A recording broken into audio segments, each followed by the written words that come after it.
ହଁ ହଁ ଦେ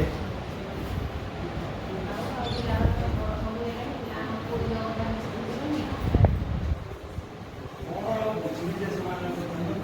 ଦେଖୁଛୁ ତ ଅବସ୍ଥା ଏଭଳି ଚାଷକୁ ଯାହା କିଛି ହେଉଛି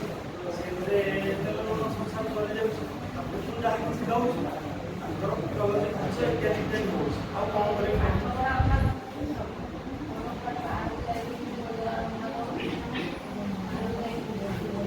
ବାହାରକୁ କୋଉଠି ଯିବି ଯେ ଏ ବାହାର ବିଷୟରେ ତ ମୁଁ ଜାଣିନି କିଛି ମୁଁ ତ ସାଧାରଣ ମଫସଲି ଲୋକ ସେଠି ଗଲେ କରିବି ବା କ'ଣ ମତେ ବା କିଏ ଚିହ୍ନିଛି ଆରେ ହଁ ହଁ ହଁ ଚେନ୍ନାଇରେ ରମେଶ ଥିଲା ଯେ ତା ଆଡ୍ରେସଟା ହଁ ତା ଫୋନ୍ ନମ୍ବରଟା ମୁଁ ଟିକେ ଆଣିବି ଆଣିଲା ପରେ ଦେଖିବି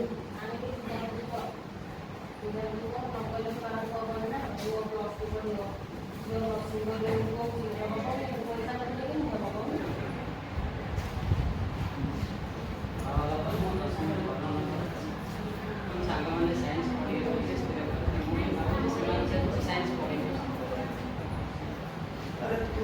ଭଲ ନମ୍ବର ରଖିଛୁ ସତ ହେଲେ ଭଲ ନମ୍ବର ତ ପାଖରେ ଥିଲେ ମୁଁ ତୋତେ ସାଇନ୍ସ ପଢ଼େଇବି ସେଇ ଜିନିଷଟା ତ ମୋ ପାଖ ହବ ମୁଁ ଆଣିବି କ'ଣ ତୋତେ ପଇସା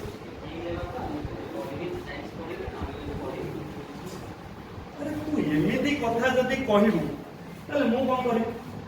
ହଟିକିଆ ଦିନ ମଜୁରିଆ ଭଳିଆ ମୁଁ ଆଉ ଏତେ ଦୂର ଏମିତି ତମେ ଯଦି ଭାଇ ଭଉଣୀ ଦି ଜଣ ଯାକ ତୁ କହିଲେ କଥା ଭଉଣୀ ଆସିବେ କହିବ ଗୋଟେ କଥା ମୁଁ କ'ଣ କରିବି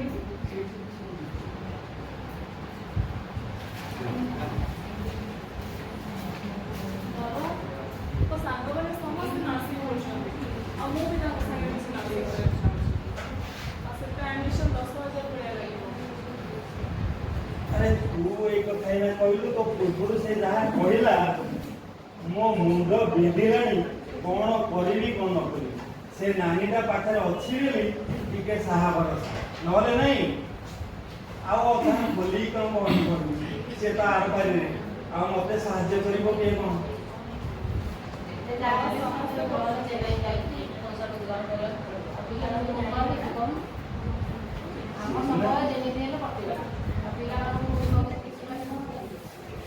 ଚେନ୍ନାଇ ଯିବି ଯେ ତା ପାଇଁ ସବୁ ତ ଯୋଗାଡ଼ ଯନ୍ତ୍ର ସବୁ କିଛି କରିବାକୁ ପଡ଼ିବ ତାପରେ ଟିକେଟ ତାପରେ ଏମାନଙ୍କୁ ଛାଡ଼ିକିରି ସବୁ କିଛି ଦେଖିଲା ବେଳକୁ ଟିକେ ସମୟ ଦରକାର ନା ଏତେ ବ୍ୟସ୍ତିଆ ହେଲେ କ'ଣ ହବ ନାନୀ ଏଇ କଥା ଏମିତି ବ୍ୟସ୍ତିଆ ହେଲେ ହବ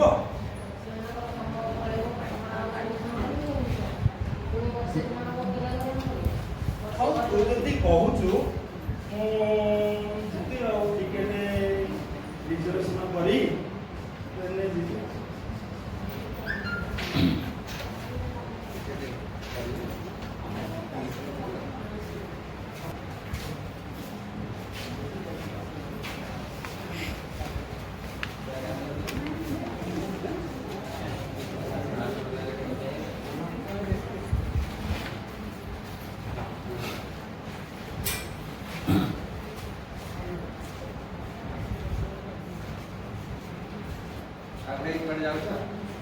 ଭାଇ ମୁଁ ଚେନ୍ନାଇ ଚେନ୍ନାଇ କମଣ୍ଡଳ ଏକ୍ସପ୍ରେସ ଆସିବ ତ ସେଇଥିରେ ଯିବି ଚେନ୍ନାଇ କାମ କାମ କରିବି ସେଇ କାମ କରିବି ଆଉ ଆଚ୍ଛା ତୁ କୋଉ ପ୍ଲାଟଫର୍ମରେ ଆସିବ ଗାଡ଼ି ତ ମୁଁ ଜାଣିନି କୋଉ ପ୍ଲାଟଫର୍ମରେ ଆସିବ ମୁଁ ପରେ ସେଇ ଏକ୍ସପ୍ରେସରେ ଯିବି କରମଣ୍ଡଳ ସେଇଥିରେ ଯିବ ଭାଇ ସାଙ୍ଗ ହେଇକି ପଳେଇବା ଆଉ ସେଇଆ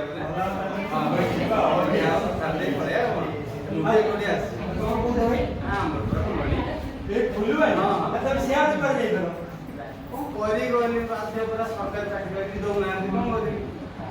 ଇଏ ହଉଛି କଥା ଆଉ କିଛି ଯିବା ଆଉ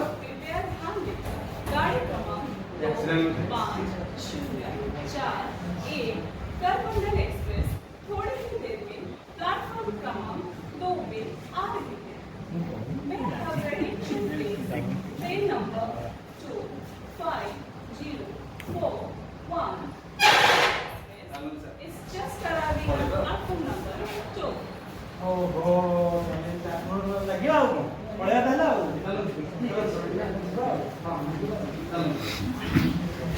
ଆପଣଙ୍କର ଟିକେଟ ବୋଧେ ଥାର୍ଡ କ୍ଲାସ ରେ ବୋଧେ ହଁ ତାହେଲେ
हेलो एम्बुलेंस जल्दी जल्दी आसो मेरे एक्सीडेंट ହେଇଛି ଟ୍ରେନ୍ ର ବହୁତ ପେସେଣ୍ଟ ବାହାରେ ହେଇଛନ୍ତି ଜଲ୍ଦି ଜଲ୍ଦି ଆସନ୍ତୁ